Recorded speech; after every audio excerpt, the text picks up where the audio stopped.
مجھے بتائیے 72 کا 22,000 سے کوئی مقابلہ ہوتا ہے؟ بولیے۔ عمر بن سعد نے پھر عبید اللہ ابن زیاد کو لکھا کہ 22,000 بندے تھوڑے ہیں، کچھ بندے زیادہ بھیج۔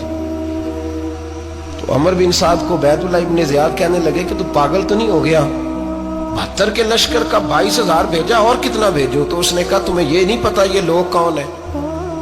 یہ مولا علی شیر خدا کی اولاد ہے، ان میں ایک ایک شخص ایسا ہے جو 1,000 کے مقابلے میں لڑنا جانتا ہے۔